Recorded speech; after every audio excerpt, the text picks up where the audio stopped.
since we're all across. We are going to record this session with Jeff's permission, so those who are not here can watch it later. So y'all just got that notice.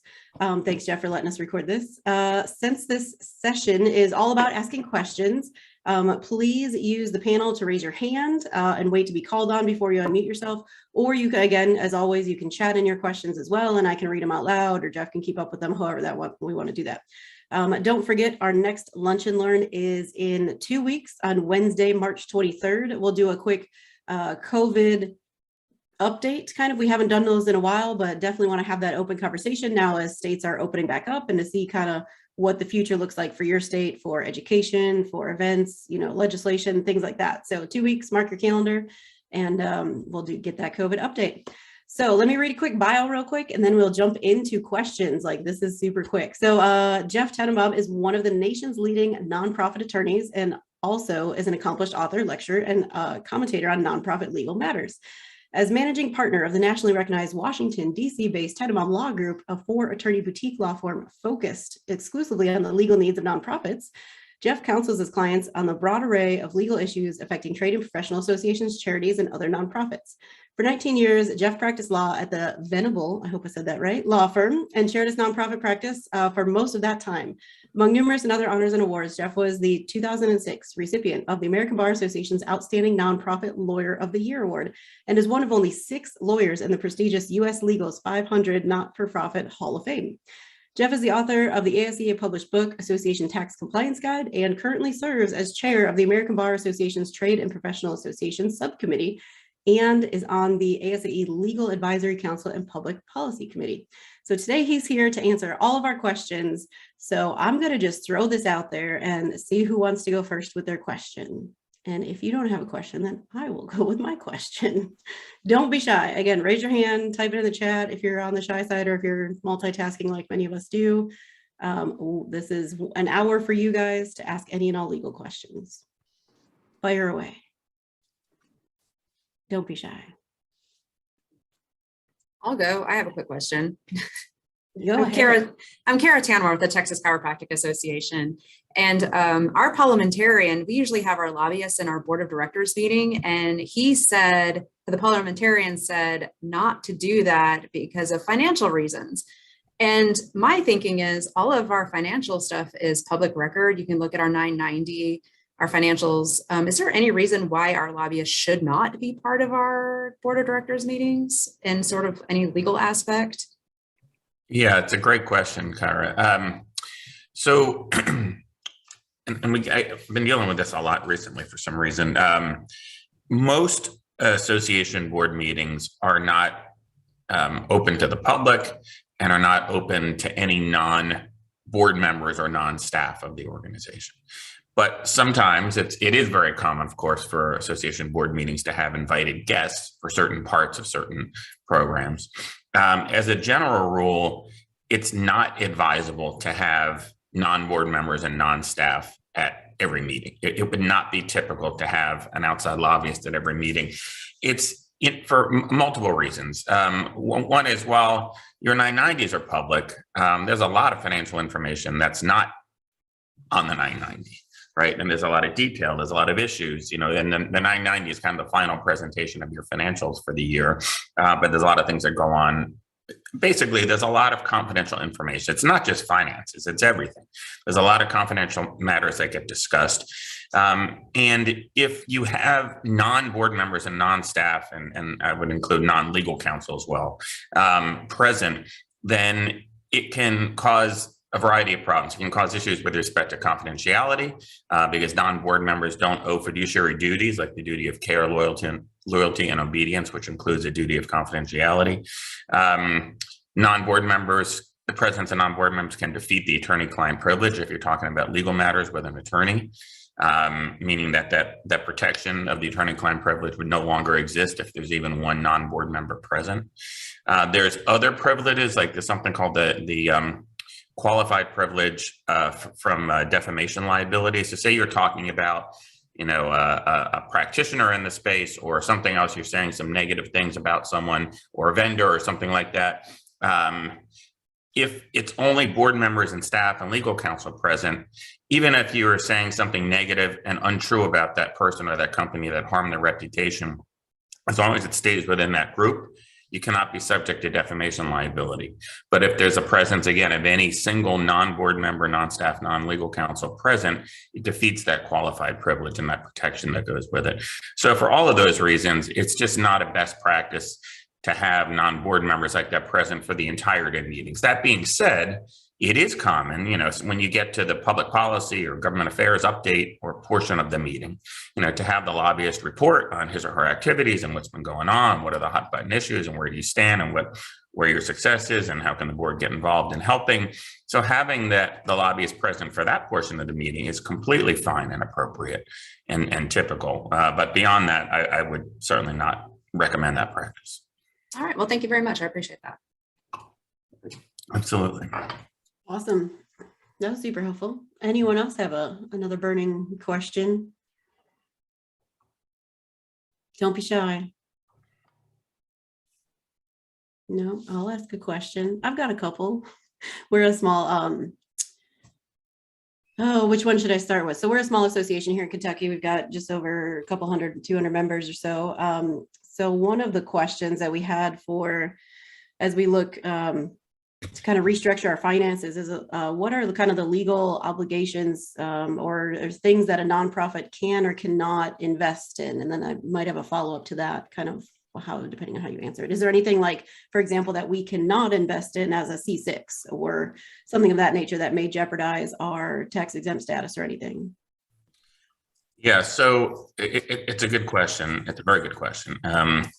First off, from a tax exemption perspective, there's a difference between most tax exempt entities, like a tax exempt 501c6 organization, or if you had a related 501c3 foundation, which is typically going to be a public charity, versus a 501c3 private foundation. Private foundations are subject to a particular rule in the tax code that makes it a violation of the 501c3 tax exempt status to make risky investments.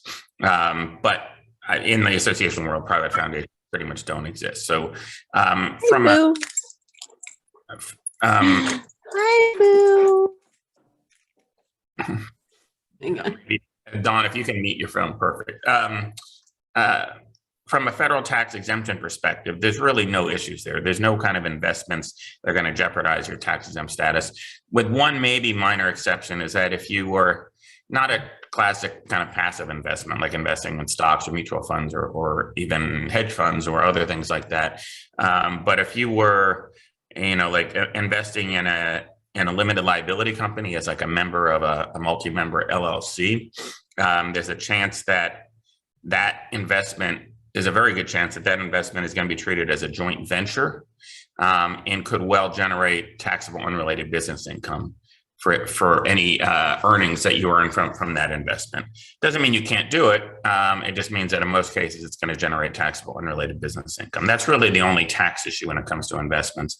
But beyond that, the fiduciary duty of care that board members, officers, directors, and senior staff owe to the organization requires that you act with prudence in overseeing and managing the affairs of the association. And so it's really not a tax law issue, it's a state common law issue, and also the state nonprofit, in your case, the Kentucky Nonprofit Corporation Act, which requires that board members exercise prudence and due diligence in all aspects of overseeing the affairs of your association, including when it comes to investments.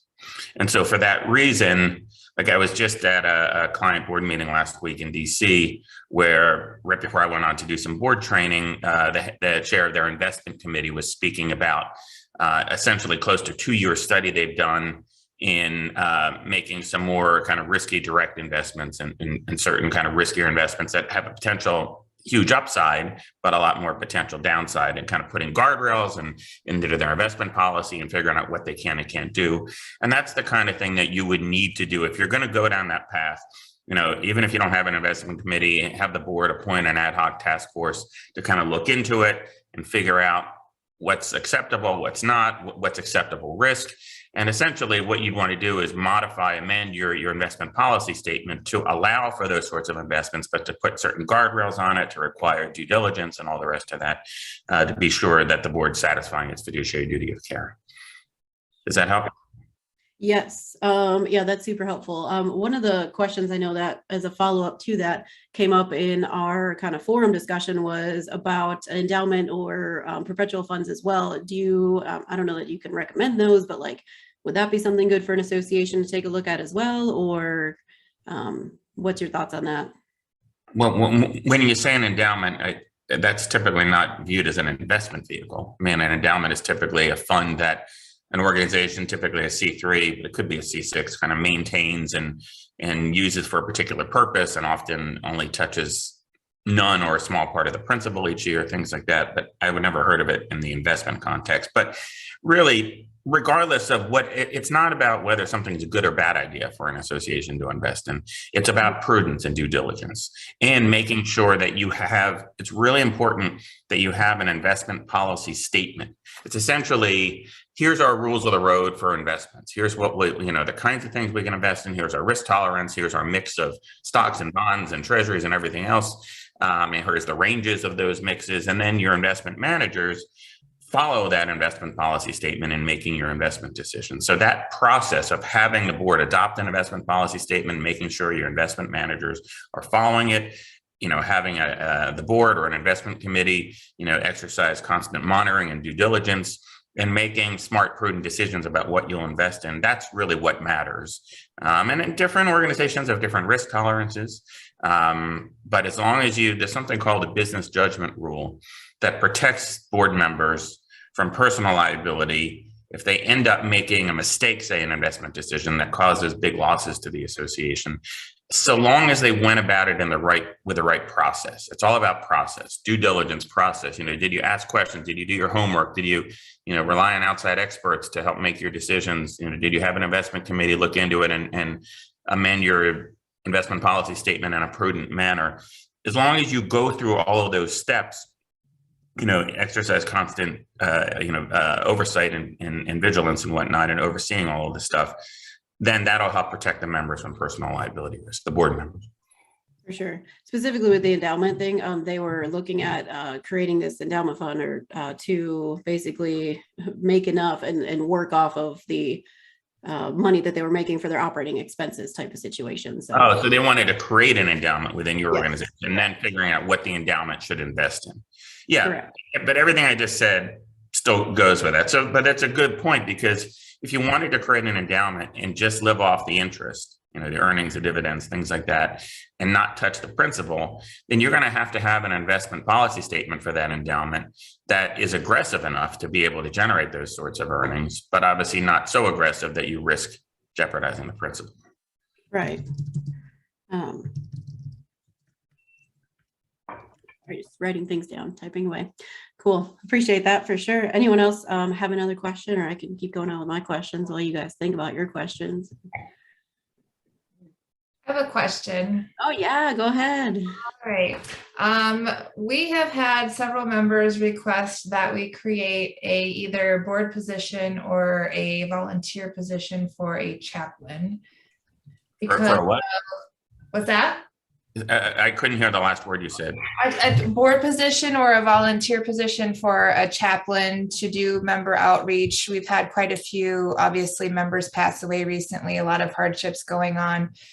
And I've done some research and I can't really find anything about a chaplain position. It would be a non-denominational position. Would you put it on your board so they're covered by the D&O insurance, or would it be a volunteer position, or is it just a horrible idea altogether? So I don't know if you have any insight on that. First off, I've never heard of an association having a chaplain, but I'm not going to say it's a horrible idea.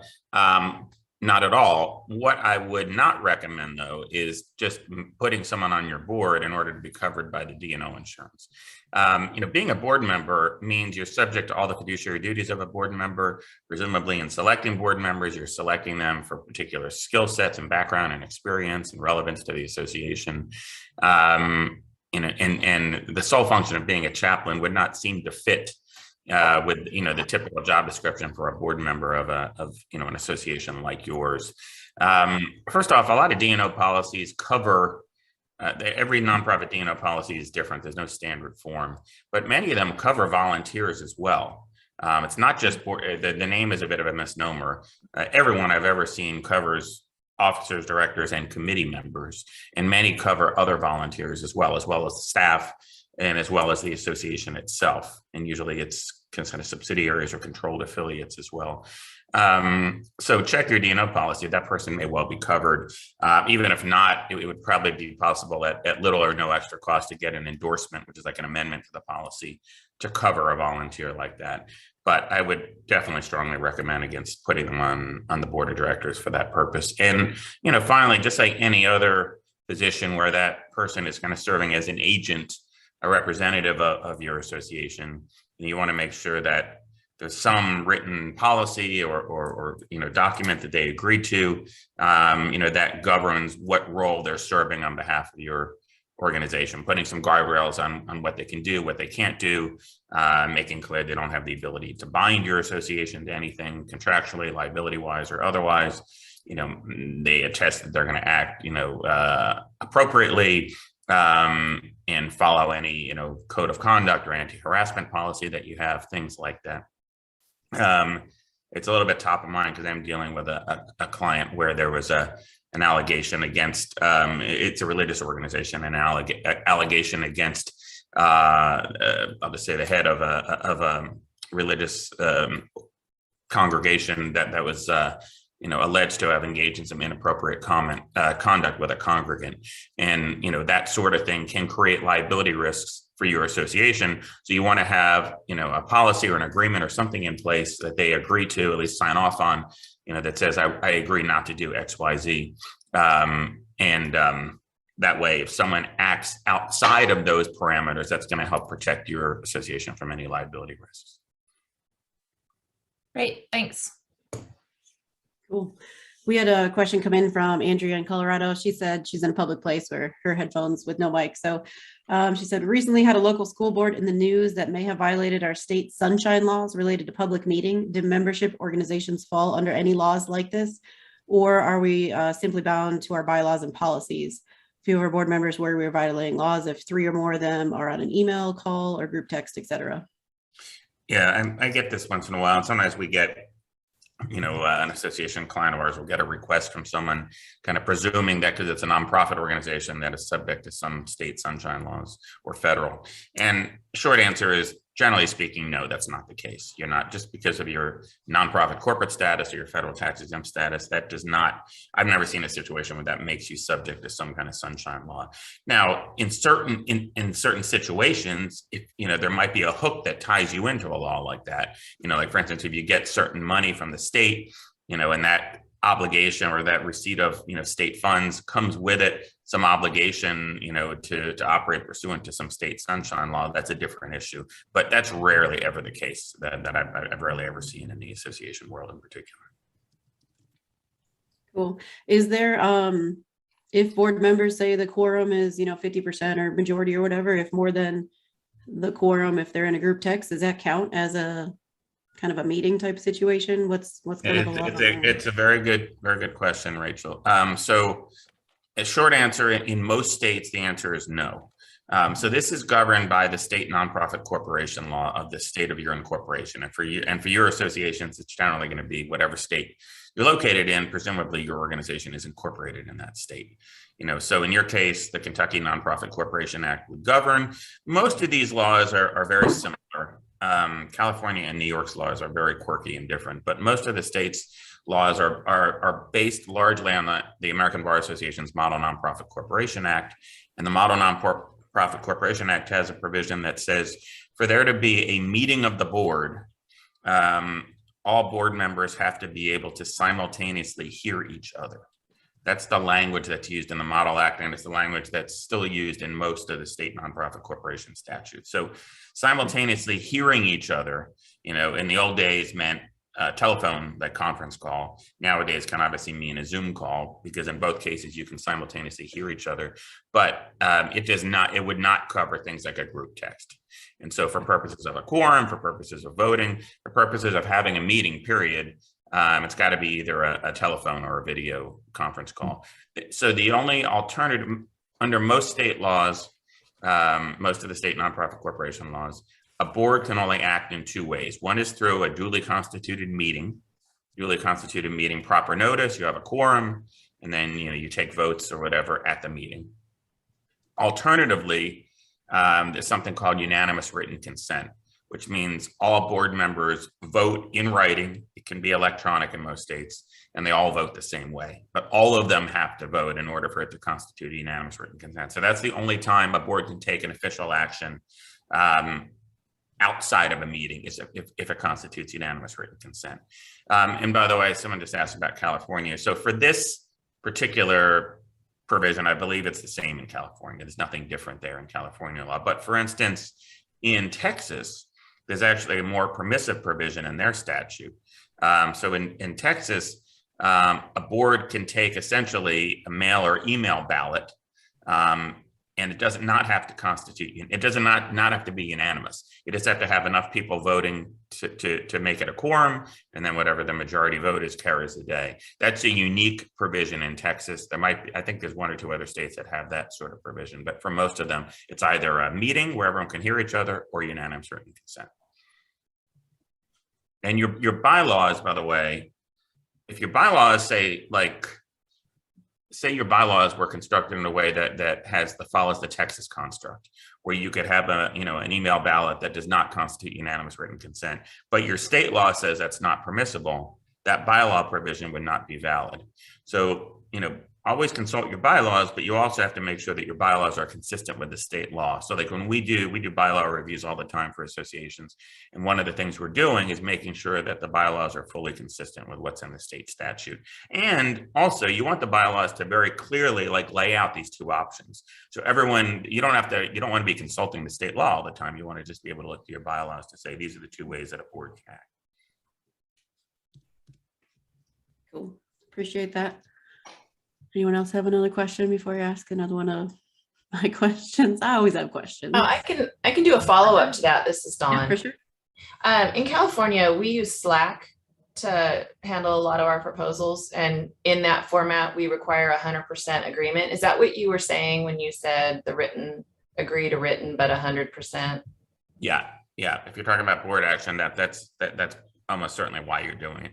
To make yeah. And so if where we've come up is if we can't get 100%, can that issue be raised again in a formal board meeting and be voted on again, or does it die? Yeah, so it's a great point, and I use that as a technique all the time. So let's say you can't get unanimous written consent because some person's just not available or whatever, they're not responding.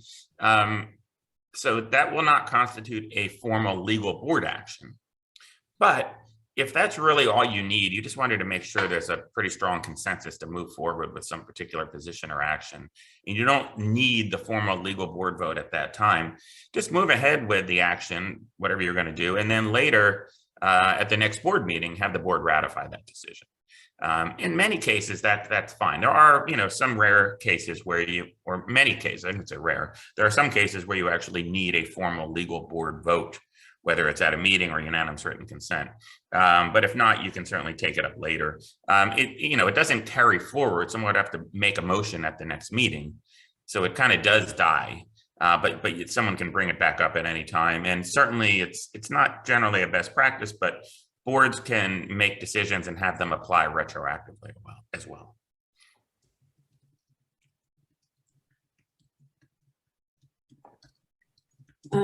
I feel like I'm questioning everything now because I forget who told me. Someone is like, oh yeah, if there's an email going around, that could be considered a board meeting, or if there's, an electronic vote, that could be considered, whether it's unanimous or not. So now I'm like rethinking my time in Colorado as well. So that's cool. That's good to know. It's good to know. Anyone else have a question? Otherwise, I'll press on with mine. Rachel, I have a question if you don't mind. Yeah, for sure. I'm just kind of curious. I think some state associations may have wholly owned subsidiaries. And if you have a wholly owned subsidiary that's an LLC, for example, does your liability and D&O policy and everything cover you down to that wholly owned subsidiary, or is that something where you would want to go get separate insurance? Yeah, it's a great question, Liz. So a couple things.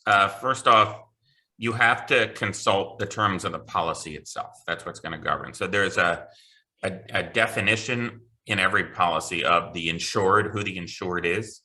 I was just looking at this recently, a D&O policy for a client, I think last week. And I was looking at the definition of the insured to see if it would cover their related foundation, which is a subsidiary. That term means ownership. So you're talking about like a for-profit subsidiary, either a C Corp or an LLC. And then, for nonprofits, like a related foundation, it's what I call a controlled affiliate. And there, the triggering definition of most insurance policies is that the parent entity, like your main association, has the ability to appoint at least a majority of the board members of the related foundation. So many policies will define the insured to automatically include a controlled affiliate or a subsidiary, where you, in the nonprofit context, you have the ability to appoint a majority of the directors, or in the for-profit context, where you own, majority of the ownership stake in that entity, but not always. And sometimes it only will cover a nonprofit affiliate, not a for-profit. So you need to look at the language itself. And then if it does not cover what you need it to, then it's always going to be a far better idea not to get a whole separate policy, but to get an endorsement to the policy, which you're going to have to probably pay a little extra for in the annual premium, but get an endorsement, like an amendment to the policy, to expressly cover. But what it would do is redefine the term insured to include that for-profit subsidiary. Thank you. Awesome. I think Sherry Ryan had a question from Alaska. I did. I wanted to go back to the question before Liz's in regards to email and text actions. Sometimes I will say that in a smaller organization, when we have to move quickly and we don't have a planned board meeting, we will take a vote by text, but then follow it up with a formal vote at the next meeting. Is that considered kosher? Well, I'm certainly not using kosher in the term that I, as a Jew, would think of it. But is it okay? I mean, yeah, I pretty much said this earlier, that yes, it's not a formal legal board action to do that, but it's essentially what some people call a poll, like taking a poll of the board, just getting a sense of the board, so that you basically say, okay, the board's on board with this. We're going to move ahead and do this action, decision, whatever it is. And then at the next meeting, someone makes a motion to ratify that decision. That's completely appropriate, except in the rare circumstance where that formal board vote is required before moving ahead with the action. So like, for instance, let's say you are going to change your name of the association, and to do that, you have to amend your articles of incorporation. You have to look to the articles of incorporation themselves, as well as the state nonprofit corporation statute, to see what's required in order to amend your articles. And most of the state statutes say that at a minimum, a board vote is required to amend your articles, like an actual board vote. And if you have voting members, most states say that the voting members also, in addition to the board, have to vote to amend the articles. So you wouldn't want to file the articles of amendment with the state until the board does the actual vote. Something, I'm just giving you one example, but that's not the norm. And what you're doing, it sounds completely kosher in most situations. Thank you. Anyone else have a question right now? All right. I will have a ask. question. Go ahead, Tracy. Sorry. Hi. Hi. Hello. I don't have any glasses on, so I'm struggling to see everybody. I'll pick them up till this afternoon, so everyone's a little blurry right now. But hi, this is Tracy from Massachusetts. I would like to know when signing documents on behalf of like my organization, which is Massachusetts Chiropractic Society, I actually sign the documents with my name and then I put on behalf of the Massachusetts Chiropractic Society. Is that okay? Or how should we be signing documents? Example, I had this question like 2 years ago when we were signing a document for a hotel and knowing that we didn't know if we were going to be able to have an event. We have this, large ticket of, like $20,000 that we're going to need to pay if we don't have this event. And then my name is on it. And it made me worry. And I thought to myself, am I on the hook for this if we end up having to cancel this event? And, what does that look like as far as liability on myself personally, not just the organization? Yeah, it's a great question. I actually have a real life story to go along with it too, that illustrates the importance of the question. And it's also relevant, not just in terms of personal liability risk, but for those of you who are employed by or own your own management company that manages the association, which I think is the case for some of you. It raises the issue of in a hotel contract situation, for instance, cancellation penalties or whatnot, or attrition penalties. Is the association on the hook, or is your association management company particularly potentially on the hook? And so the short answer is always do what you just described and make clear that whenever you are signing as an agent of the association. So, signing your name, on behalf of Massachusetts Chiropractic Association, I think you said was the name. Yeah, that's exactly that's the way to do it in every instance. I have a client, it's a big association management company that they didn't get sued, but they got deposed. And we had to go through it was a bankruptcy proceeding for the bankrupt so my client is in a management company. It managed an association. The association kind of went bankrupt. And there was a special court proceeding because the hotel out in Las Vegas, to whom they were owed a lot of money because the association kind of stiffed them on a bunch of money. The local attorney here in Virginia for the hotel subpoenaed my client, the association management company, because the contract with that hotel was signed by an employee of the management company, but they didn't sign it on behalf of the association. And so basically the hotel, which is one of the big well-known hotels out there, was trying to see if maybe they could, wrestle some money out of the management company, and they didn't quite understand the association management company model. And they didn't understand the distinction between the management company and the association. But it caused, and we were there in a whole day, essentially deposition and everything else and a lot of prep, all because the employee didn't sign the contract in the right way. So it's, in the end, we were able to get through it and got them off our backs. But it's a very good and important point for all of you. So basically, it's basic agency law. So like in first year law school, we all learn that you have principals and agents. An employee-employer relationship is a classic principal-agent relationship, but an association and an association management company can be a principal agent. And in the principal-agent relationship, the principal is liable for everything the agent does, but usually the agent themselves is not going to be held personally liable. So that's why, for instance, as an employee or as an AMC, if you're signing things in the right way, the association can be on the hook for that, but you should not be on the hook personally. So I am signing it correctly on behalf of. And you are. Sorry for the long explanation, but no, it's perfect. I just want to make sure I was doing the correct things, because we did have something that happened in the past where someone bought a really large piece of equipment and didn't sign it correctly, and it created quite a bit of riff. Anyway, okay, thanks for that. Thank you for your time. I appreciate you being here today. Sure. Can I do a follow-up on that, Jeff? Yeah. So in my situation, it is within my contract what authority I have. Depending on the entity, it could be executive director, CEO. So hotel contracts would be part of it. But if I'm signing, I sign always with executive director after my name, or I sign CEO after my name. And then of course, Tennessee Chiropractic Association wouldn't be included. So obviously I don't have that authority anywhere else when I'm not acting in that role. Would that cover me enough, or do you literally have to say on behalf of? No, that's okay. Fine. That's absolutely cool. Fine. That's what I was thinking. And I heard that from an ASAE that I think you taught at many years ago. And I am grateful for that information, because I had a a counterpart that represented the pharmacy group that had exactly what you're talking about, and they were no longer an employee, but they were coming for money. So it was a huge, major mess. So thanks. Sure.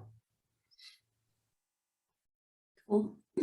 We had a question in the chat. Why should an association have a separate association management company versus the association? What are the advantages of this model? I'm not sure I understand the question. I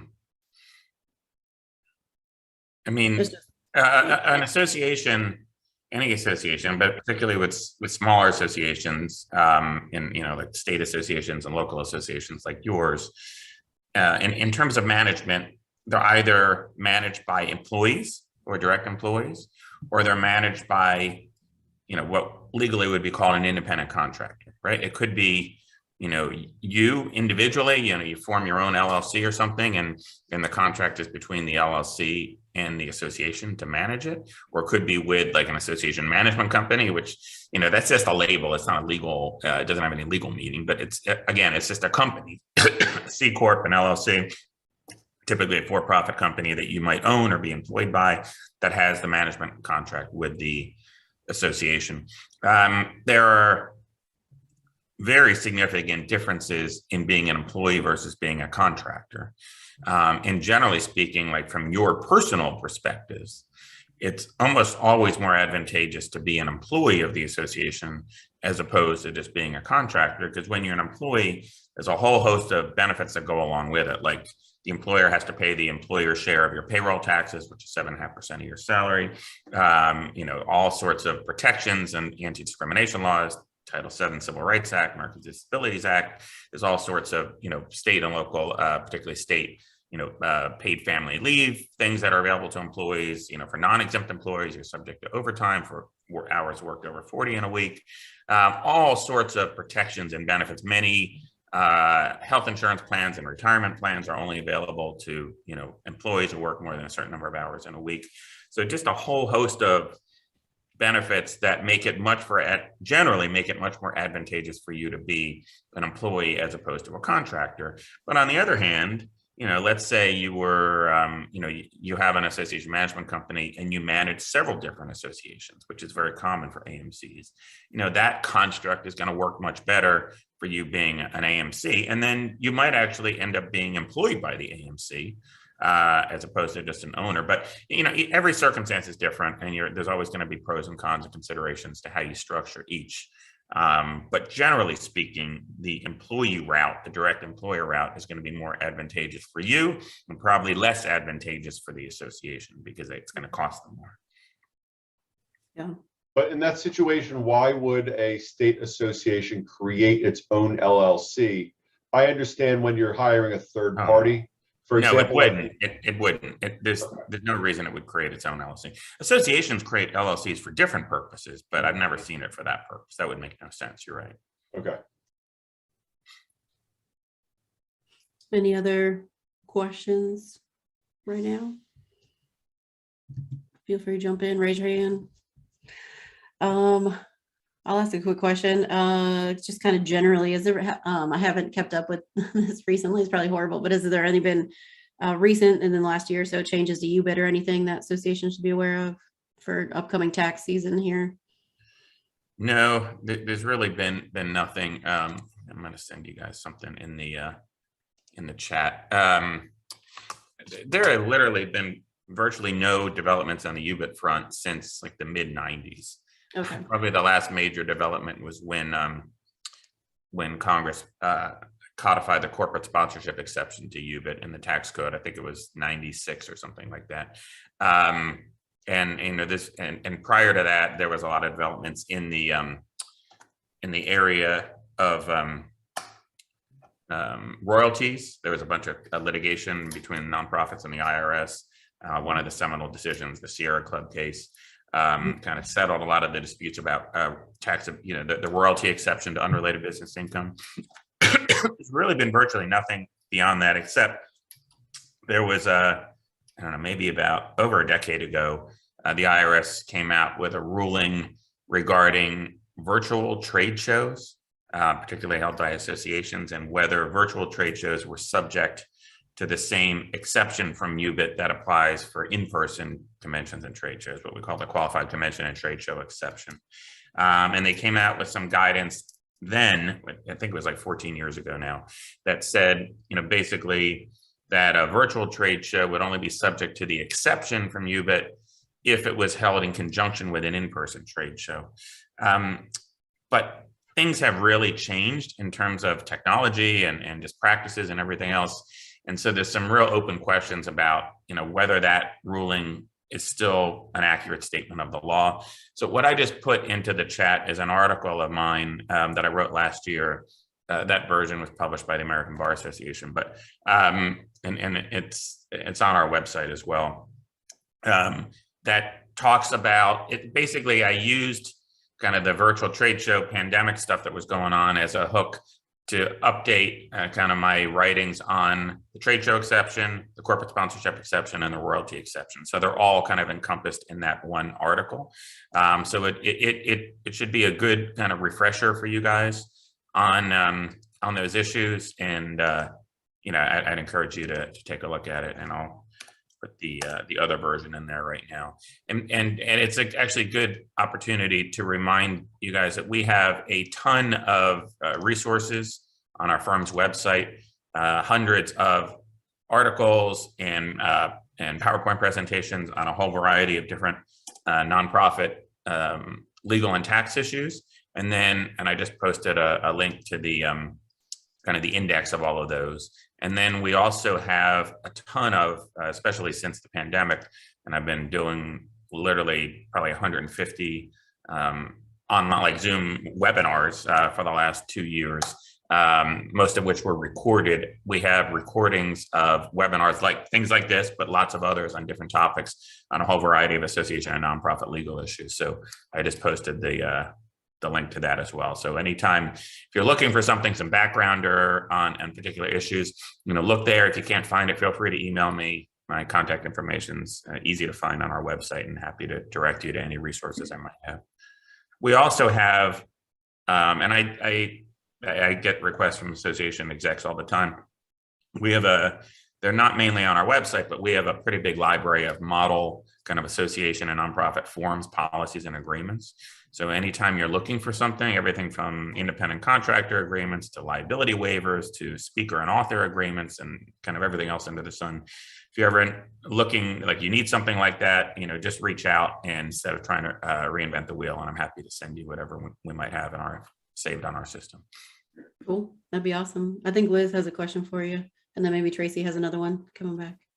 I'm kind of curious about best practices around executive contracts and renewing them, reviewing them, and what your thoughts are as far as representation for both the executive and then the board, and what you've seen work best.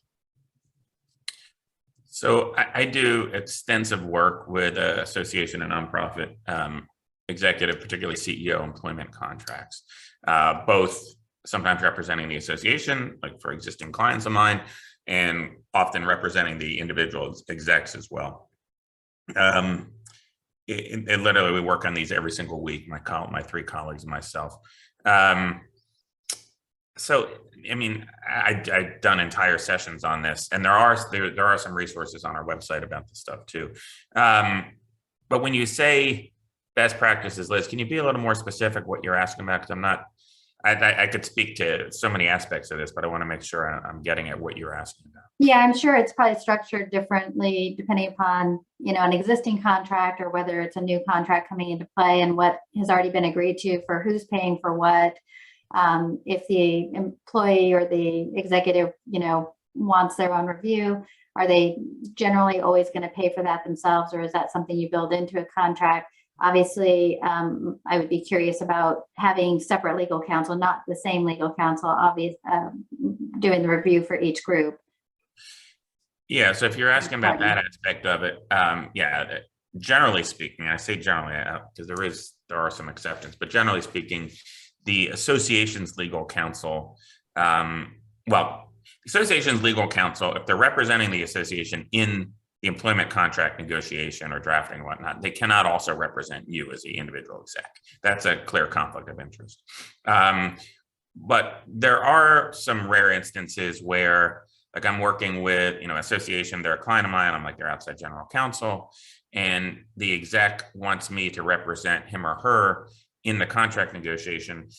I can do that if two things happen. A, there's a conflict of interest waiver by both sides, and B, if the association has separate legal counsel representing it in that contract negotiation. I can't be on both sides. But generally speaking, that's a rare instance. Generally speaking, the association will have different counsel than the exec. In terms of who pays for it, when I represent the exec, we always push for the association to cover legal fees, usually up to a cap. Usually I'd say $2,500 is usually the amount that we get approved. Then we don't always get it approved. Some boards and executive committees push back hard on that. Some do approve it, but it's always worth asking. It's certainly very common practice to have the association cover your legal fees up to a certain point, but sometimes we just can't get it either. They just push back hard on that. Thank you. Perfect. Sure. Tracy, do you have another question? I do. So when you were talking about earlier, the lobbyists and, having them at board meetings and things like that, I understand that. My other question is, there's always, obviously most of us have a lobbyist that's on staff, we pay them. And then also when it comes to fundraising, I'm always receiving information from our board members and also our lobbyists about new upcoming, like Ways and Means Chair, things like that we want to support because we want them in office because we know that they support chiropractic. So, but I'm always sending these things out separately from the Mass Chiro Society so that we don't look like we are supporting a candidate, because there's always that stigma of we can't support a certain candidate because of, political campaigning and lobbying. It's like, we do it, but it's such a fine line. And how do you get around that? And am I making sense in what I'm saying? So, a few things. First off, is the Mass Society or Association a C6, 501c6 entity? C3. Oh, okay. Well, that explains it. So C3s are banned from any political campaign activity, which means supporting or opposing any candidates for public office. Even a small amount of political campaign activity can jeopardize your tax exempt status. Got it. Number one. And that's what you're talking about, is exactly that. Yes. C3s are allowed to lobby, but only up to certain limits. There's two different sets of lobbying rules depending on whether you make the 501H election. I have a great article on our website that talks about all this stuff if you're interested in learning more about that. But the thing is, when you say you're sending it out separately from your association, are you talking about you doing something individually? Yeah, so we have a legislative chair, and so he contacts me about what they would like to see put together. So I put it together and make it look all pretty, and I send it to him, and then he sends it to anyone and everyone that he can send it to in order to create these fundraising campaigns. So it kind of pulls me out of the mix of it. But I'm always wondering, we want to support this certain candidate. We know that they're for chiropractic. It'll be good in the end. Yeah. What you're doing is it puts your tax exempt status at risk. Got it. Okay. You got to stop doing it that way. I'm not doing it and sending it out. I know, but because you are an agent of the association, and if he's your chair, he's an agent of the association too. Got it. I literally just gave a board training a week or 2 weeks ago where they're C3, all the board members are very politically active. And I said, you have to be extremely careful. You can do whatever you want on your own time, personally, supporting candidates, giving, PAC contributions, going to fundraisers, all that kind of stuff. But you can't in any way tie it to the association. So for instance, if you're putting something together, you're the executive director, you send it to him. That's the association engaging in political campaign activity. He's going to do something on his own time with his own money. You should not be involved in any way. And he should never sign an email or identify himself as the, chair of the association or anything like that. It has to be a really firm dividing line. The other option, if you wanted to, and it's not uncommon, would be if you wanted to get more politically active, would be to create a separate but affiliated 501c6 or C4 organization, in your case, probably be a C6, that is a C6s are allowed to engage in political campaign activity. And a There is C6 another one. can also have a political action committee, which can give campaign contributions. So that's a common model, to have an affiliated C3 and C6, where the C6 is engaging in the political activity, often the lobbying activity as well. The C3 is not. The only thing to keep in mind is that the C6 has to have independent funding. The C3 cannot subsidize, support, give money to the C6. It has to raise it on its own, but it's usually pretty easy to do, because what most groups will end up doing is, say your membership dues that are being paid to the C3, you just kind of split it up. So whatever the percentage is, say 25% is going to now go as membership dues to the C6, and the rest will go as membership dues to the C3. That's an easy way to create an independent funding stream. We do have that, actually. We have a CPAC with a C6, and it's actually managed by another foundation. But at the end of the day, they call on me to help. Well, but the way to deal with this would be for you to have some relationship with the C6, either as an employee or as a contractor, so that whatever time you're spending on that gets attributed to the C6 instead of getting attributed to the C3. That would be the way to deal with it. That makes sense.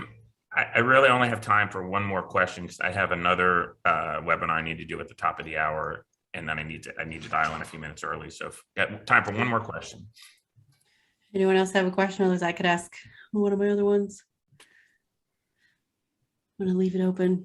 All right, real quick, and this may be a long answer, so I don't know if it's the best question to ask, but recently it's come up about vicarious liability and what does that look like for us as a hands-on profession, either when we have a speaker who's doing hands-on things and say a participant gets injured at the event, or the participant get injured from the adjusting itself or the hands-on thing itself. What do you know kind of about vicarious liability and recommended? I think it's something new that we're exploring as a chiropractic profession. And so just kind of wanted to get a little bit of more information on it, basically, if you know anything about it.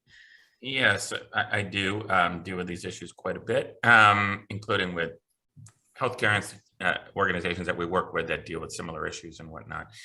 So vicarious liability, by that what you're saying is essentially someone else is doing something, someone like who's not an agent of yours. So they're not an officer, director, or employee, for instance. There can be other types of agents, but those are the typical ones. So someone who's not an agent is doing something like a member giving a presentation at an in-person conference or event or something like that. And the question is, when could something they do that causes harm to someone create liability risk for your association? Generally speaking, non-agents like that are not going to create liability for your association, but it is possible. And there are certainly plenty of instances of that happening, including non-physical things like copyright infringement and defamation and other things like that from speakers at conferences and whatnot. But it's all the same basic principle. So how do you mitigate against that? A few things. A, you have some sort of an agreement with that person where they agree to abide by certain practices, certain best practices, certain guidelines, standards, whether they're coming from state licensing boards or private associations or whatever the case might be. They are representing and warranting, attesting that they're going to abide by those standards, that they're going to do X, Y, Z, they're not going to do A, B, C, all of that. You can also include a provision in there that says if your association gets sued because of something they did, that they agree to indemnify you, meaning holding you harmless, pay your legal fees, pay any judgments or settlements against you. That's one way to do it, to deal with it. Also using liability waivers. So if there's the patient, a subject of a demonstration, you can have that person sign a liability waiver that says if something happens, they realize there's some risk attached to this. And if something happens, they agree not to sue your association for that. Generally, those liability waivers are going to be enforceable and upheld so long as there's not gross negligence or willful misconduct involved. So those would be probably two off the top of my head, two important techniques for how to deal with that issue. Yeah, Lisa, you had a question? Yeah, but I could ask of the rest of them because I know that you have a hard leave stop that you have to do. I do need to drop off.